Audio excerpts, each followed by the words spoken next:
Well, my talk will be a little bit different, I guess. First, it will be in English. I'm sorry, I do not speak any Polish. I do not even understand Polish. Sorry. But it will also be a little bit different, that it is about, it should be about research and what kind of research we are going to do and what is already done in MOOCs.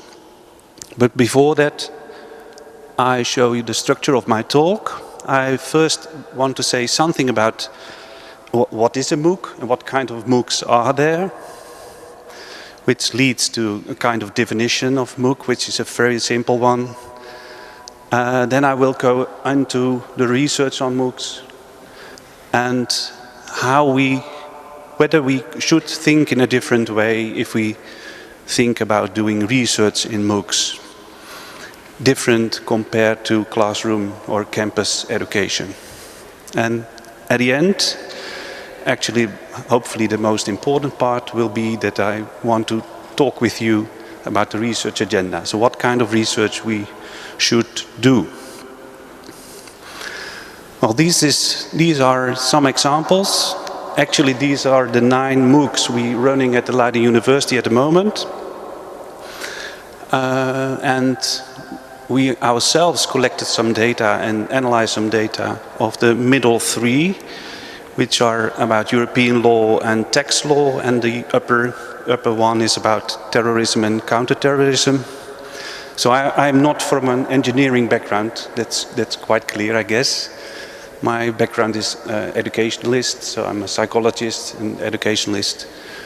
So these are quite, you could say, very broad MOOCs we're running at the Leiden University at the moment. And the most famous one is the one about terrorism and counterterrorism, which is attracting about 60,000 students, and it's run for the 4th or 5th time at the moment.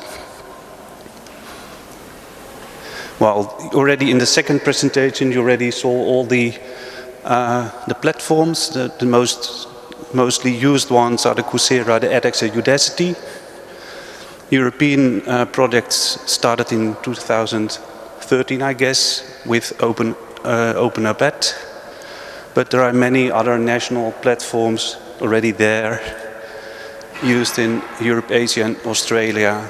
Just some examples there, but also local universities, local university platforms are used for MOOCs. So there is a lot of information already there, and most of it is open. Well, just to picture a typical MOOC, and I put typical between brackets, and I hope you understand within a few minutes why I put it within brackets. So a typical MOOC could be a course of 4 to 12 weeks with video lectures, online materials, discussion platform in the most cases, with quizzes, essay assignments, and a final multiple choice exam. Most of them have thousands of registrants, but only a few of hundred of them obtain a certificate at the end of the course.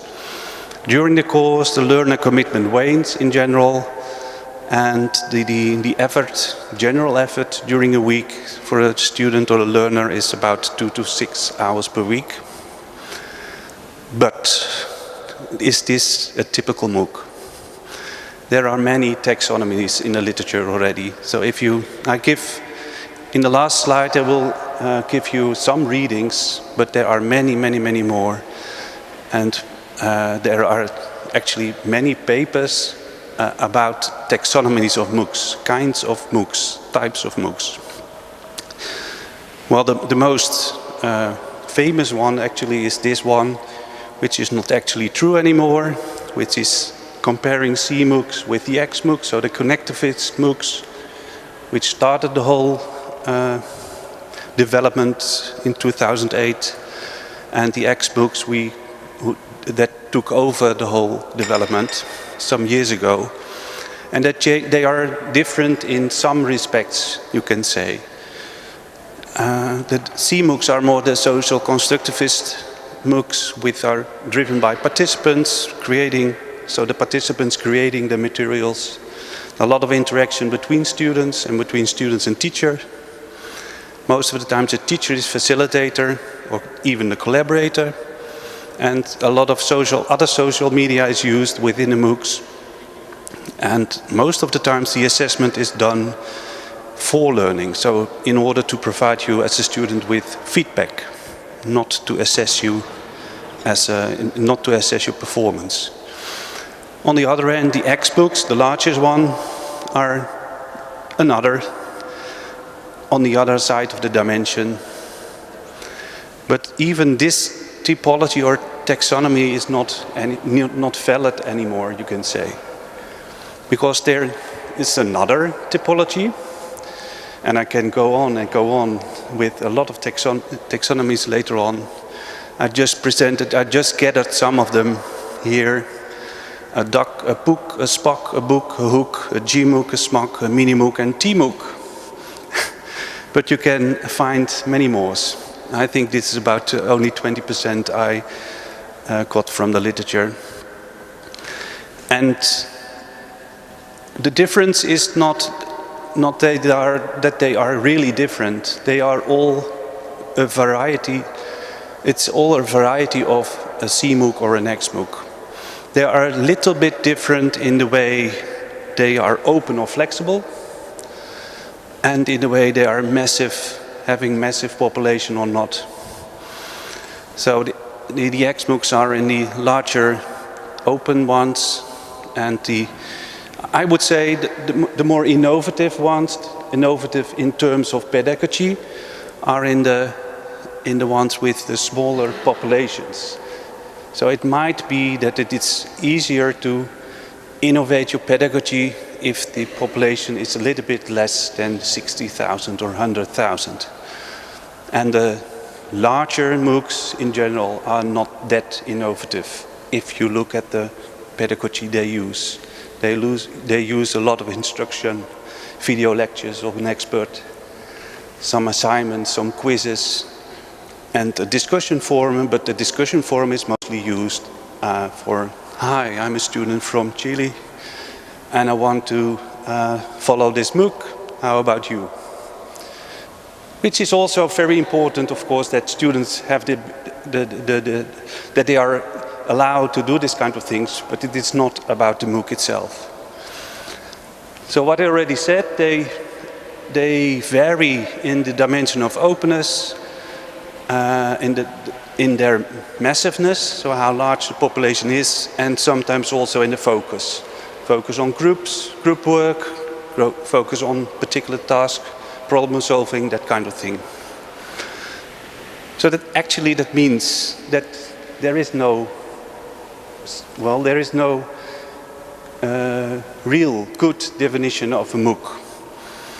And I actually like the very simple one of de Boer. I give the reference at the last slide, saying MOOCs are online environments that feature course-like experiences, for example, lectures, labs, discussions and assessments for little to no costs. So that only means it's free online education.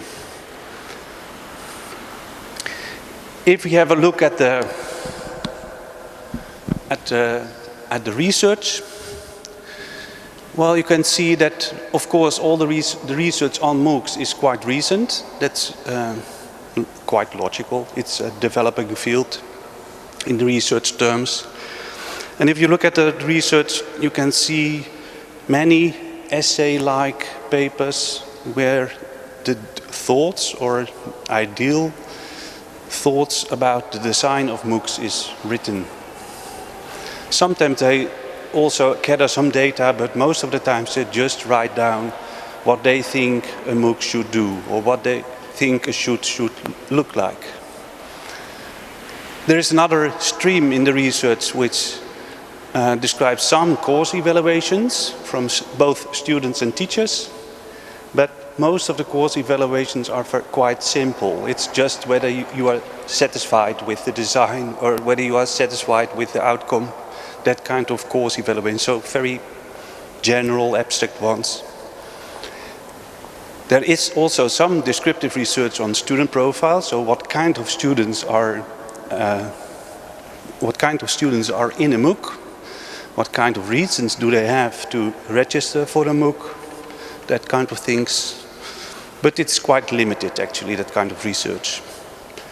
There's also some descriptive research on the implementation of MOOCs, so just describing many MOOCs and how students go through the complete program. And what I already said, there are many taxonomies of pedagogies, so instructional papers that focus on the instruction of MOOCs. And what actually is really missing, and that can be explained, of course, that there are no controlled experiments or A/B testing. So there's no research where the particular aspects of the instructions are manipulated and researched on, examined on their effects. And actually that's a little bit, well, I think we should do more about this. Although the whole field is exploring and developing, I think we should continue now with more control experiments.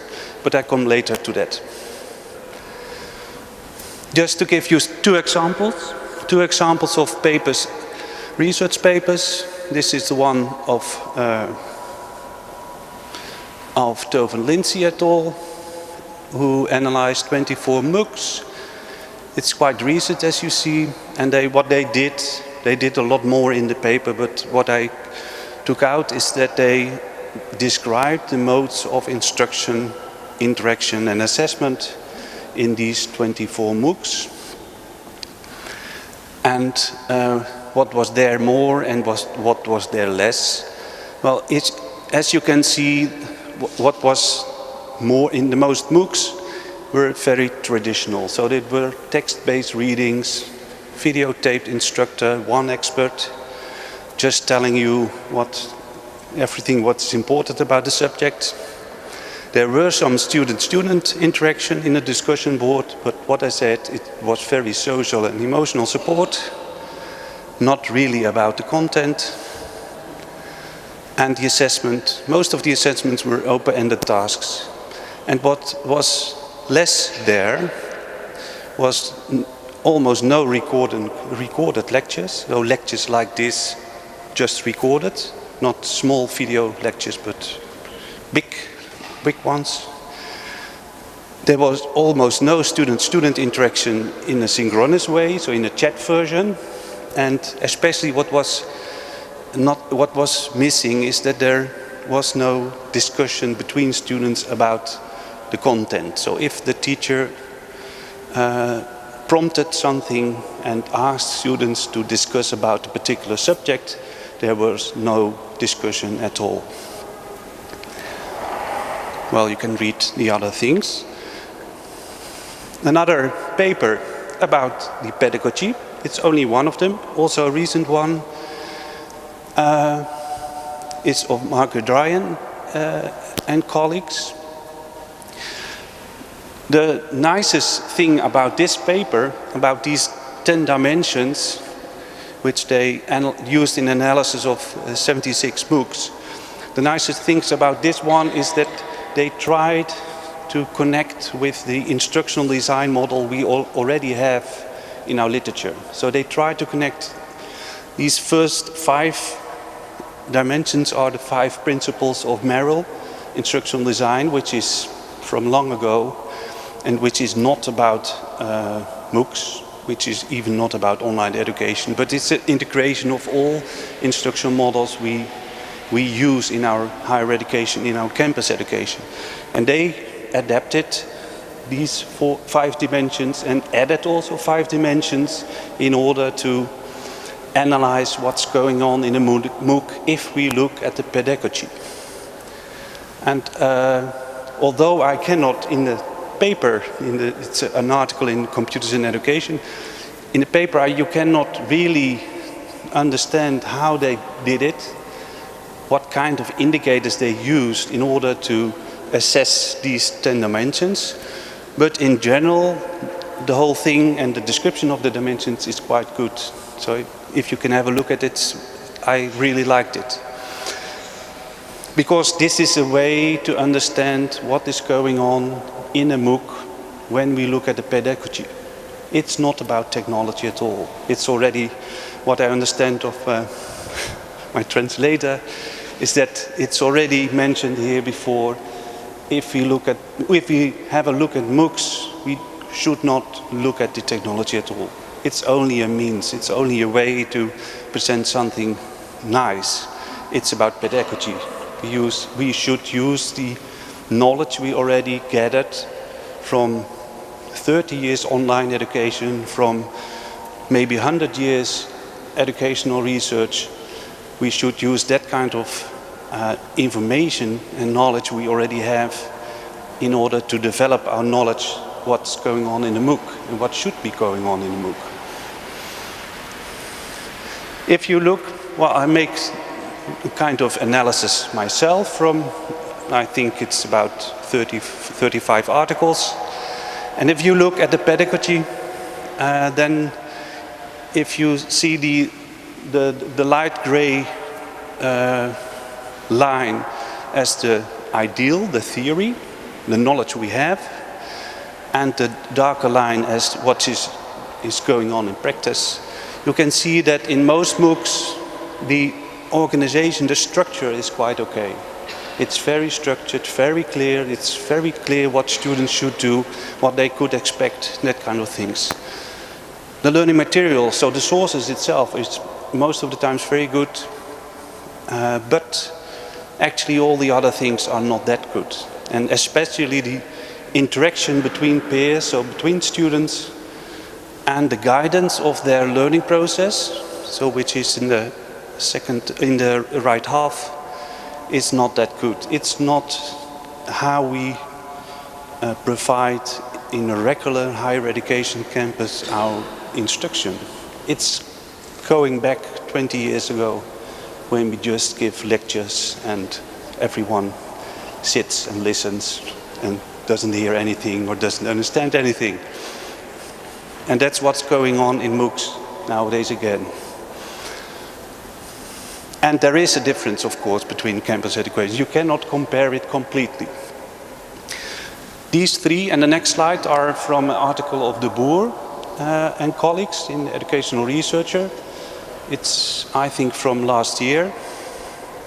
And they analyzed only one MOOC, but they analyzed it in a very different way, with using a lot of different indicators and metrics in order to understand what participation means, for instance, or what a curriculum means in this kind of MOOCs.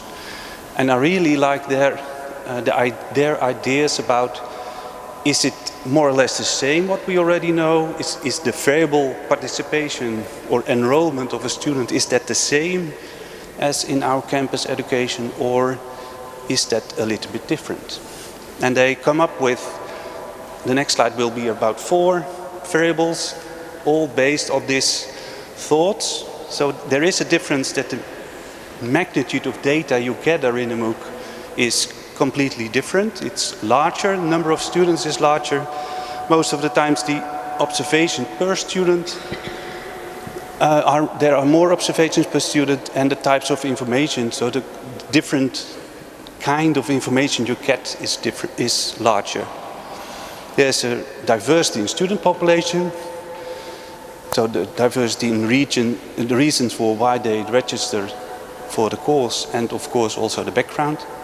And there are many non-linear learning paths, which is also most of the times not true in our campus education. So they come up with a rethinking of 4 variables or 4 clusters of variables. They say that we have to rethink how we see enrollment. So because there are most of the times dynamic starts, there is a diversity of reasons to join a MOOC, and there is a diversity of educational background or educational level of the students, and most of the times as a teacher you do not know this. So even It's already difficult because of the diversity, but that would be a little bit better if you know what the diversity is, but even that is most of the times not known. So you just provide your instruction and program and you do not know who is on the other side of the computer. So we have to think about our enrollment, which is really different than in a campus education with regular students coming to your course and which are satisfied, who are satisfied, certified, maybe satisfied also, but certified at the end of the program. The other variable is about participation. So there is a huge variety in what learners do. Some are watching the videos, some are doing the readings, some are doing assignments, quizzes, or taking part of the fora, and they do it all in a different order. And one is doing the assignment 4 before assignment 1.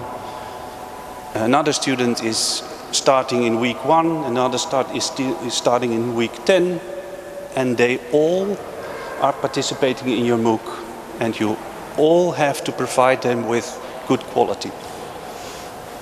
And so the participation is also really different from campus education.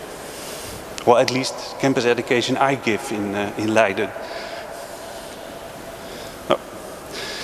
And the third variable is about the curriculum and teacher. Well, it's connected to, of course, to the participants, to the participation. The curriculum is most of the times non-linear, so you can follow all the aspects in the order you want to choose them. And that also means that there is a large variety in learning routes. Actually, you can group, of course, if you have 60,000 students, you can group students in profiles, but there are many, many profiles. And de Boer et al. Show that in their article in a very nice way. And the last variable or cluster of variables we have to rethink about is the achievement and assessment, because especially in the X-MOOCs, the larger MOOCs, there is only a small minority who is certified at the end of the program. So doing all the assignments and quizzes and get the certification at the end. In the courses I just referred in the Leiden University, it's about between 5 and 10% of the student population who is doing everything what's needed to have a certification. And some of the MOOCs also have a certification track. So then you have to pay a little fee, about 500 euros, and you get a certification at the end. But it's only for a small minority. Okay, the research agenda. What I already said is that I suggest that, or propose that we should start with controlled experiments or A/B testing, so try to manipulate our instruction in MOOCs and just find out what is happening there, what kind of effects are there. Of course, with in mind what we already know, learning theories we already know, and also learning theories of online learning, but also being aware what is different than in campus education and online learning, and of course what can be done if you teach a MOOC, because not everything can be done if you teach 60,000 students in one program if you are the only teacher. That means that we cannot manipulate everything what we want to do research on. So with these 3 things in mind, I would say I suggest 4 cluster of research streams or agendas like this. So about peer interaction, assignment, guidance and assessment. And these dots are just examples of what kind of research we should do or what kind of focus we could choose. I think we could choose to have a better look at peer feedback and peer assistance, how peers are helping each other, supporting each other within a MOOC and in the discussion forum, for instance. I think we could also have a more collective view in what students do with each other. So that is not only supporting each other, but also real collaborating and making collective knowledge. That could be a nice thing to do research on as well. The discussion groups are there in most MOOCs, and surprisingly they are not researched until now. And that's quite surprising, because they give a lot of data, not always interested data, but they give a lot of data, but there's no research on it. So I suggest that we have a look at that, just to try to manipulate the focus, giving prompts, for instance, have a look at the moderator role, if students provide a moderator role, or if there is a tutor who provides a moderator role, and of course about the group composition as well. I also suggest that we have a look at the social media which is used outside the course. One of the experiences we have in the terrorism and counterterrorism MOOC is that students, the activity of students within the MOOC were quite limited, but we found out with some questionnaires later on that they formed a group on Facebook after the course, even during the course, but also after the course. So there was a lot of happening outside the MOOCs, and actually especially Facebook groups were quite interesting to follow, because there was more than just I'm a student from Argentina and I like to do this MOOC. There was real content in there, but it was outside the MOOC. It was not our focus. And another suggestion could be that we have some live events with peers, whether it's local face-to-face, so people from one city, or in a video form, having synchronous video chats with each other, because that could engage students more with the MOOC program.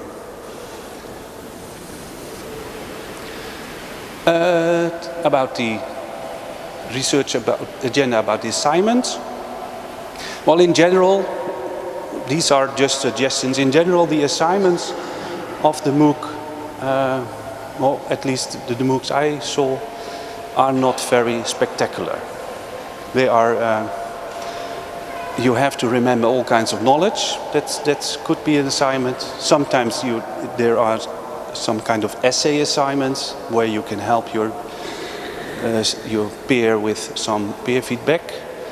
But in most of the cases, it is showing your knowledge, what you learn from the video lectures and the readings, and it's not about creating things or producing things. All that kind of assignments we started to use in campus higher education some maybe 3-4 years ago, because we thought that could be a nice assignments to not only show your knowledge but also create new things, because that's the real thing, I would say. And that kind of assignments are not in MOOCs. And that can easily be done in MOOCs, because you can also invite experts from the field, for instance, where you do the assignment for. Well, there's some other things here that maybe we should use. That's the fourth dot, that we should make use more of the background of the students. So that means if you have, well, let's say not 60,000, but 10,000 students, you have a lot of perspectives there in the MOOCs. We should make use of it. What kind of things are there? There are students from all kinds of countries, cultures, different backgrounds, different motivations. So they have all kinds of different perspectives on the topic you have in your MOOC. So let's make use of it. What I already said, the guidance is also not that modern. It's quite traditional, actually. And well, this is maybe two things I want to stress here. Is the second point, that we might we could have used more what they call learning analytics. So use data which is coming out of the MOOC, because the Leiden University MOOCs are all in Coursera platform, and they gather data with each tick and each activity of a student. So that means that you can adapt your instruction, you can adapt your assignments based on what students are doing. And that's not, we collect that kind of data, but we collect that kind of data because we want to do research on it. And we do not collect that kind of data because we want to use it within the MOOCs. Sometimes we use it in order to redesign a next MOOC, the MOOC after it. But we should use this kind of data within a MOOC so that you can adapt learning path for students. Then you can, as a student, you follow your own program. If you do the assignments in the start of the program in a very good way, you get other assignments than the other students, for instance. And that's not what we do. That's not what we're doing. We collect data to do research, but we do not collect data to adapt our program within a MOOC. Well, and the last thing, maybe it's quite obvious, but it's not done in most MOOCs. There are more experts than the only expert now in a MOOC. Most of the time there is only one teacher, one authority giving the video lectures. And so that was, I think, one of the MOOC variations I put in the list. It's a doc, a distributed online course that you distribute the expertise among more experts than only one teacher.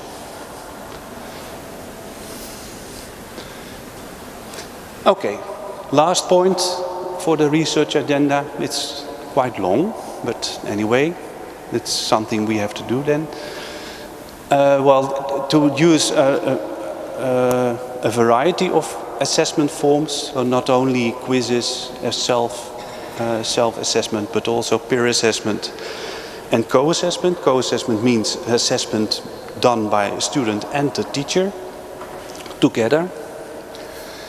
I still think we have to do research on the quality of the automated assessments. They will be, because of the large student population, there always will be automated assessments anyway.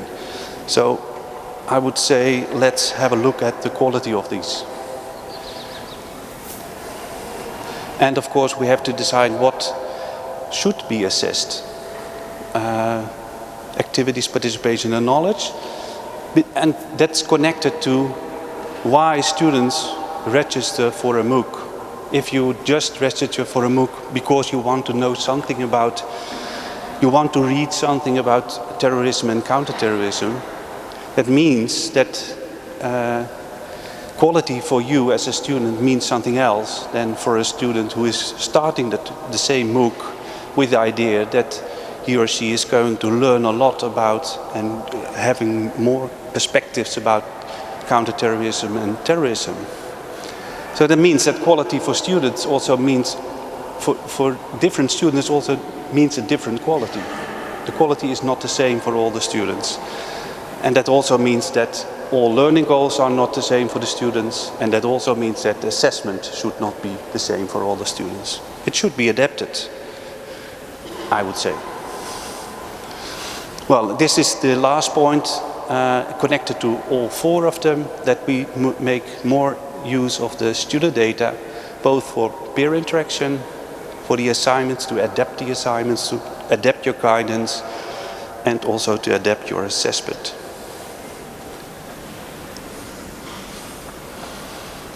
Okay, little thing for my colleagues. If you want to have more information about studies we done ourselves, you can always, well, you can find them on the internet as well, I guess, but you can also write me an email. And this is the list of, well, at least the ones I refer to within this talk. There are many others, but maybe I don't know whether the PowerPoint slides are online somewhere. Will that be? Yeah? Okay, so then you can have a look at it. You do not have to copy it now. Okay, that was it, I guess. Anna Grabowska, still at least for some time at university. My question is that from my experience, when I took part in MOOCs, I used Facebook, and usually experts, they were there. So it was really useful because we just collected a lot of things around, and also we had discussions. So maybe it should have been included in MOOCs. Yes, I think that's that's a good suggestion to not only to include the other social media students are going to use anyway, included in the MOOCs itself. Yeah. In the case what I just referred to was Facebook was not part of it, but it is now included. Yeah. My name is Zbigniew Rusinowski from Warsaw Agricultural University. My English is very pure, but maybe I try in Polish, maybe something to translate me. It's better than my Polish, I guess. Okay, I don't know, maybe. Yes, 1 year before I was in a Silesian University at e-learning conference, and one people tell me that use Facebook to normal learning. And maybe in Polish try. On tworzy tak jakby wirtualne grupy, czyli mamy zajęcia z normalną grupą i jednocześnie tworzona jest druga grupa, tak jakby na Facebooku wirtualnie. I tutaj właśnie tworzą się tak Microsoft i Google, teraz zaczynają tworzyć takie systemy, tak jakby szkół takich wirtualnych. I taki system jakiś czas temu został udostępniony dla niektórych uczelni, żeby właśnie stworzyć taką wirtualną szkołę. No i ja teraz zacząłem właśnie tworzyć coś takiego, że mam grupy, z którymi prowadzę zajęcia, jednocześnie wirtualnie. I to jest bardzo dobra taka współpraca, chociaż to mi dużo czasu zajmuje teraz, bo jest dużo pytań, dużo wymiany. I tak chciałem się zapytać, co pan myśli o tym? The question was about the traditional group and group created virtually for this traditional group, so blending this normal traditional group with Facebook groups, and as there are some practices from Microsoft and Google, yes, to provide technologies to do such things. So what do you think about this idea? And it's taking lots of time, yes. Yeah. Yes, that's a very good idea. Thank you for that. It was also in one of the dots, I guess, in the research agenda. So to blend the online education with the campus education, the formal and the informal could also be a blend that could be a little bit different than online and face to face. And we are more or less experimenting with this at the moment in Leiden University to blend a course which is not run yet as a MOOC, which will be set up in September.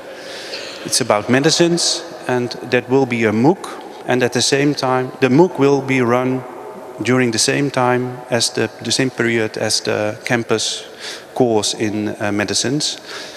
And that means that the formal students who are following the campus course, which is 1 semester, they will collaborate with students in the MOOC, although the MOOC will be a little bit shorter. So that we are at the moment we are trying to synchronize these period, because the normal, the traditional campus program should be 6 months. That's fixed. That because of all kinds of regulations that we have to give them credit points and that kind of things.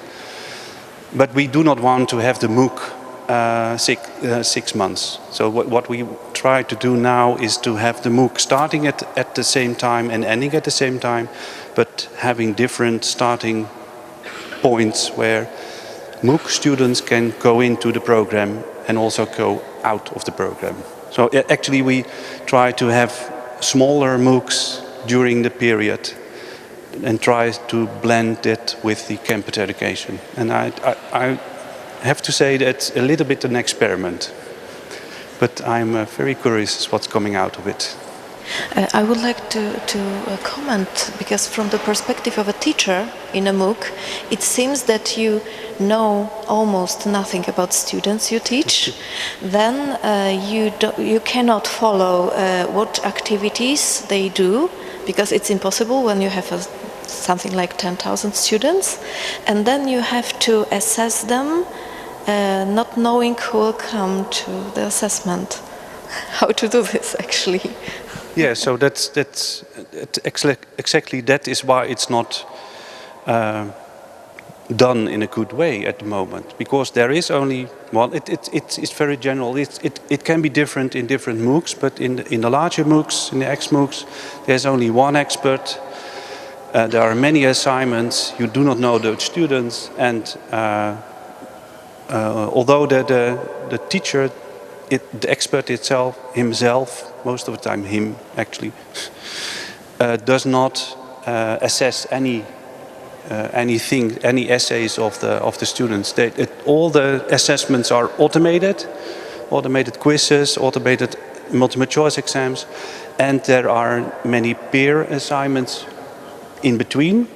That means that the peers give each other feedback, and also the peers assess each other's essay in a more or less calibrated way, so that if you should have at least 6 or 7 peers you get feedback from, for the assessment from, and that counts about 20% for the final course grade. So the teacher, him or herself, does not do anything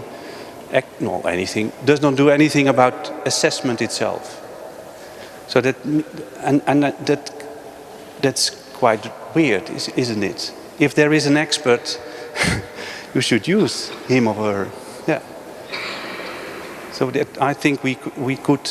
Well, at least we should have more experts in a MOOC. Otherwise, it can be done, of course. And the experts should also be more connected to what students doing. For instance, in discussion groups, in Facebook environments, whatever. But it's not only about providing your knowledge in a 7-minute video clip. That's not enough. If you have that much expertise, you should share it in another way with students, I would say. Okay, thank you.